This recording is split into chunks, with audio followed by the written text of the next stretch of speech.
Saudara-saudari, Bapak dan Ibu, rekan-rekan muda, anak-anak semuanya, Shalom Alaikum. Meskipun tidak dapat dibuktikan secara pengetahuan menggunakan alat-alat canggih, tetapi surga itu nyata. Surga itu nyata. Inilah satu pelajaran iman yang kita peroleh kalau kita merayakan hari raya kenaikan Tuhan ke surga. Salah satu dari tiga, yang pertama adalah surga itu nyata. Pelajaran iman yang nomor dua adalah misi telah terlaksana. Pelajaran iman yang nomor tiga adalah Yesus menyiapkan tempat bagi kita. Maka hari ini kita akan belajar secara iman ada tiga hal yang menjadi makna dalam hari raya kenaikan Tuhan ke surga. Nomor satu apa? Surga itu nyata. Nomor dua apa? Misi telah terlaksana. Nomor tiga apa? Menyiapkan tempat bagi kita. Yuk kita pelajari maknanya satu persatu. Surga itu nyata sebab Injil, kitab suci, menyebutkannya dengan jelas. Apalagi kemudian juga gereja merayakannya dengan jelas kenaikan Tuhan kita Yesus Kristus ke surga. Surga di dalam iman Kristen adalah perjumpaan dengan Allah yang menyebabkan kepenuhan hidup terjadi. Surga bukan sekedar wah makan-makan enak di sana. Loh, kalau cuma makan-makan enak, surga kalah dengan restoran dong. Tempat yang indah, kalau cuma tempat yang indah, surga kalah dengan teater pasti. Teater lebih indah barangkali ya. Jadi surga dalam iman Kristen bukan sekedar yang seperti itu, bukan yang enak-enak, bukan begitu. Tapi surga perjumpaan dengan Allah, perjumpaan dengan Bapa, kepenuhan hidup.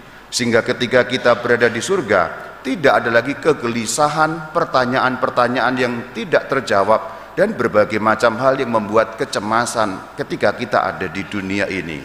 Kalau kita ada di dunia ini ada banyak pertanyaan-pertanyaan, juga pertanyaan-pertanyaan yang sangat mendasar yang terus tidak terjawab dalam hidup kita. Dan hidup kita ini penuh dengan berbagai macam kecemasan. Dikit-dikit kita cemas. Kegelisahan-kegelisahan mulai dari yang kecil maupun kegelisahan mengenai hal-hal yang begitu mendasar.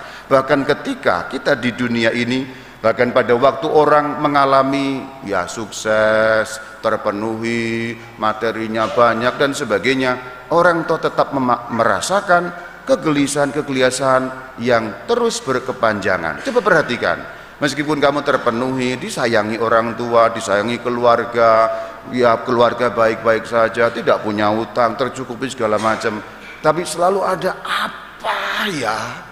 Ini yang dinamakan kegelisahan mendasar dalam hidup manusia. Kayak nyari apa ya? Nggak tahu nyari apa, tapi kok nggak ketemu ya? Sepertinya apa, tapi apa ya? Nah, sepertinya apa, tapi apa ya? Nah itu loh.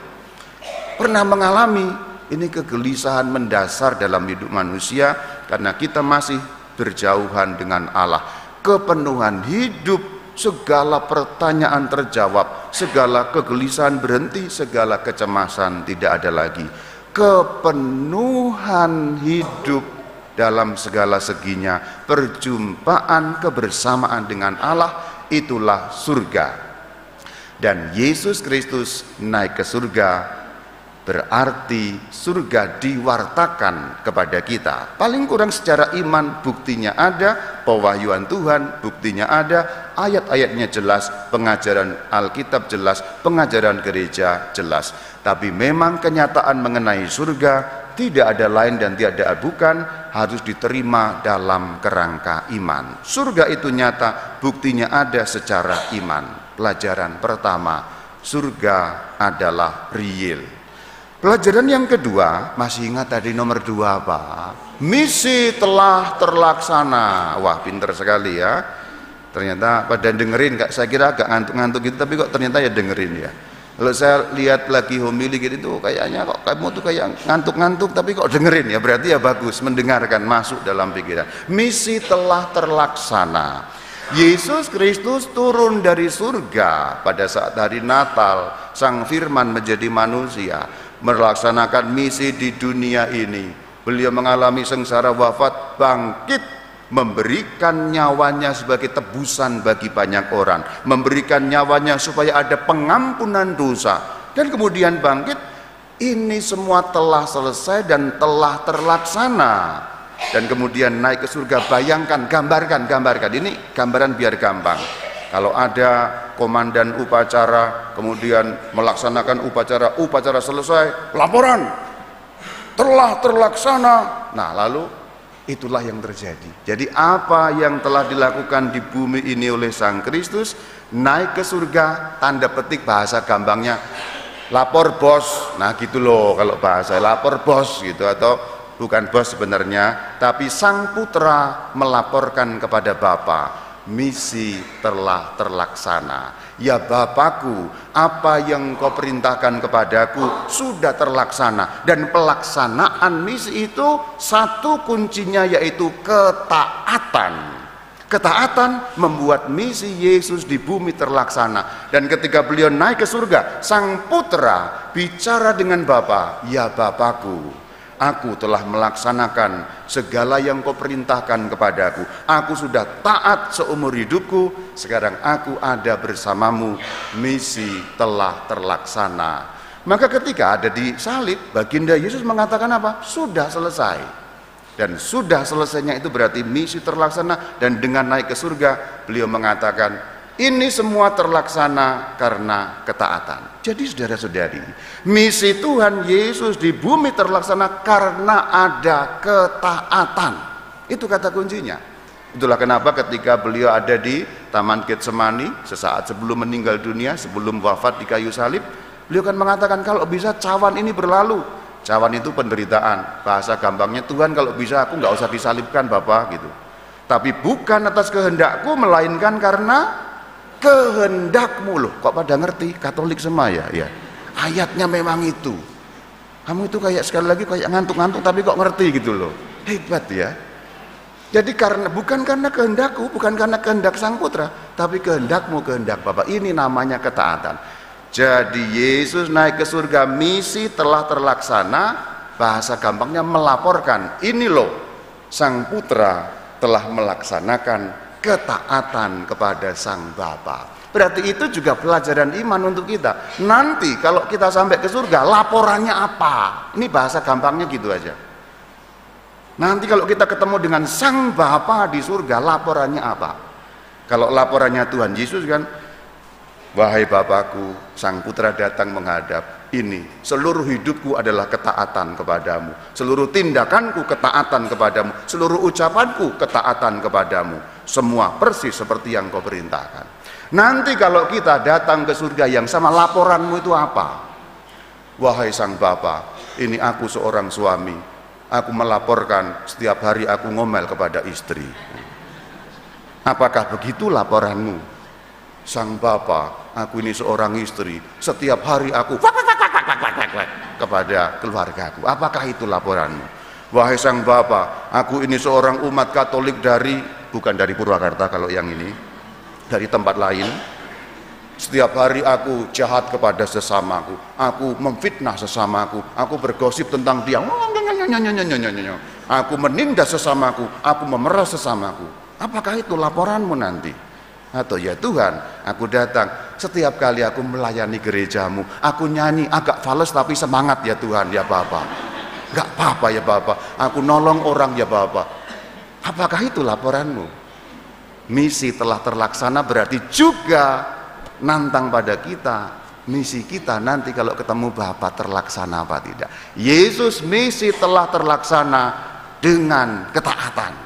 Maka kita pun diundang hal yang sama dengan ketaatan. Sehingga nanti kalau berjumpa dengan Bapa itu, pembacaan laporannya itu kan keren gitu loh. Ya Bapa, aku telah melayani umatmu di Purwakarta, misa 3 kali seminggu, aku laksanakan sendiri. Habis itu rekoleksi, habis itu mendampingi, namanya perkawinan, aku udah mau mati ya Tuhan, tapi aku tetap semangat. Ini cuma contoh. Contohnya bisa macam-macam, apa saja itu. Nah, berarti ini undangan bagi kita. Ketaatan yang sama perlu terjadi, supaya kalau kita jumpa dengan Bapa, kita bisa mengatakan, ini ya Bapa, ketaatanku selama hidupku. Nomor 3 tadi apa? Kan sudah pertama, sudah kedua, nomor 3. Nomor 3 apa? Apa tadi? Lupa kan? Lupa kan? Yo, lupa, iya. Apa nomor 3? menyiapkan tempat bagi kita. Bayangkan begini, kalau ada satu keluarga, sudah suami istri punya anak, mau pindah ke tempat jauh, biasanya nggak langsung rombongan, ada yang mengawali dulu. Bapaknya pindah dulu, upamanya cuma contoh aja, orang dari Sidikalang, maaf kalau ada orang Sidikalang ya, mau pindah ke Purwakarta ya, bapaknya datang dulu, di sini disiapkan, udah ada rumahnya, udah ada pekerjaannya. Setelah agak lumayan sedikit, sudah agak mapan sedikit, istri anaknya dibawa semua ke sini. Gambaran. Yesus Kristus menyiapkan tempat bagi kita di surga sana, supaya nanti semuanya sudah tersedia, kita masuk plung, enak. Ini bahasa Jepang, bahasa jelas dan gampang. Tentu kalau pakai bahasa teologi bisa saya jelaskan ayatnya, ininya, filsafatnya bisa. Botak nggak usah, udah nggak usah. Ini bahasa gampangnya. Yesus menyiapkan tempat bagi kita seperti firman-Nya, jangan gelisah kamu, jangan gentar hatimu, di rumah Bapakku banyak tempat tinggal. Nah itu sedang disiapkan Tuhan.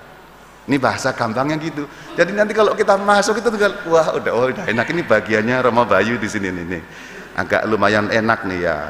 Pak Tarsi yang tadi dirigen tuh karena kornya lumayan bagus ya, agak deketnya Roma Bayu ya. Deketnya Roma Bayu gitu ya. Ini asisten imam ini karena sering melayani ya, Pak Sida Putar nih ya, sampingnya Roma Bayu lah ya. Romo Narto ini karena lebih suci, di atasnya Roma Bayu nanti. Karena lebih suci ya. Dan lain sebagainya. Ini cuma gambaran aja. Menyiapkan tempat bagi kita sehingga firman-Nya Tuhan menjadi nyata. Jangan gentar, jangan gelisah hatimu, di rumah Bapakku banyak tempat tinggal. Dan itu naiknya ke surga beliau ini menyiapkan tempat bagi kita, sehingga gambarannya kalau kita nanti sampai surga itu udah nggak perlu ngapa-ngapain, karpet merah tergelar, teng teng teng teng teng teng teng teng teng, tapi kornya pasti merdu ya, jutaan kali lebih dari ini ya. Ini sudah merdu ya, ini sudah merdu, apalagi di surga sana. Kok lagunya kok lagu perkawinan? Lah iya, karena perjumpaan dengan Tuhan bagaikan mempelai perempuan berjumpa dengan mempelai laki-laki. Itu 3 makna hari raya kenaikan Tuhan ke surga. Surga itu real, surga itu nyata. Nomor 2 tadi apa? Misi telah terlaksana. Misimu terlaksana apa enggak? Nomor 3 apa? Menyiapkan tempat bagi kita. Itulah makna perayaan hari ini. Shalom Alaikum.